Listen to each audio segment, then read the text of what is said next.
less unsavory picture of himself, which had not been improved by his attempt to cover it up. 3. At number 3, Virgin America. Being the American wing of a UK company which to some extent invented social media marketing, the social media storm that blew around Virgin America is totally unexpected. When the company changed its booking system, there were considerable problems with flight cancellations, bookings, and even flight crews turning up late for work. As the predictable Twitter storm blew up, a vice president of corporate communications of Virgin America claimed that customers and staff were happy to change, and that the company was only experiencing minimal problems with a smooth transition. Furthermore, another company spokesman denied that there were any problems with the booking system. The result was that Virgin America's brand was badly damaged, resulting in customer losses at a time when flight companies struggled to break even. Defining moment? This particular social media disaster is at number 3, not just for its scale and reach, but also for the fact that it happened to a company that is seemingly well versed in social media marketing. A reminder, if anyone needed, that it takes constant dedication to excel in the new social media marketing world, and that a momentary lapse is all it takes to undo what has been built. 2. There are only 2 slots left in top 10 social media disasters of 2011, and it really is a toss-up between 2 top contenders. After some deliberation, the number 2 slot goes to PayPal. PayPal is a global system for making payment transfers and enabling e-commerce transactions, and it became the top contender for taking the Grinch Who Stole Christmas award, winning a public exchange of incredible insensitivity with Regretsy, a humor blog that was trying to donate toys to needy children at Christmas.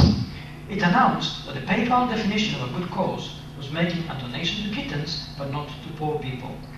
It then asked the blogger to close down the charity drive and, for good measure, froze their accounts but kept the commission charged. You can imagine the social media storm that blew up. PayPal's Facebook page started getting complaints at the rate of 1,000 a minute. When PayPal committed the cardinal sin of deleting some of them, the social media storm spilled over on Twitter and then on Google+. The result was the PayPal backtracked within 24 hours. It allowed the blogger to run her charity and even made a donation themselves. Defining moment? This is the clearest signal yet that the business landscape is changing, and that thanks to social media, no company can hide behind corporate anonymity anymore. 1. And finally we get to number 1. The number 1 slot has to go to BlackBerry. Owned by RIM, the Canada-based company which pretty much started the smartphone revolution, and which until recently held 25% of the global smartphone market, in 2011, BlackBerry managed to shoot itself in the foot in the most spectacular way possible. With its famous and crucial email push service down, BlackBerry, a company that should get social media, displayed the sensitivity and acumen of a dinosaur on its way out. Its Twitter service, for instance, came online only a couple at a time. Its Twitter teams were oblivious to the service issue. No one in the company knew how to respond, and when a response did come, it was in the form of an announcement informing BlackBerry owners that a press release was imminent. With tweets along the lines of, "From iPhone users, we told you so," reaching a crescendo, eventually BlackBerry wheeled out co-CEO Mike Lazaridis. For those who don't know him, Lazaridis is a man who walked out of a BBC Click interview on the grounds that it was unfair because it was asking too many questions on the BlackBerry service and the issues it was facing in the Middle East market. In his YouTube apology of the current crisis, Lazaridis managed to never once say the word sorry, or even suggest a time when the BlackBerry email service would be restored. The result, the UK, BlackBerry's largest market, is shrinking. BlackBerry is facing a class action lawsuit from US and Canadian users of its service who suffered the outage, and it appears that with its stock valued at less than a third of what it was 6 months ago, BlackBerry is on its way to becoming an interesting footnote in the history of smartphone companies. Defining point? This was the moment a global company with global market share, but a market that really stood on a knife edge, failed to grasp what was really required, and social media content became instrumental in its own eventual failure.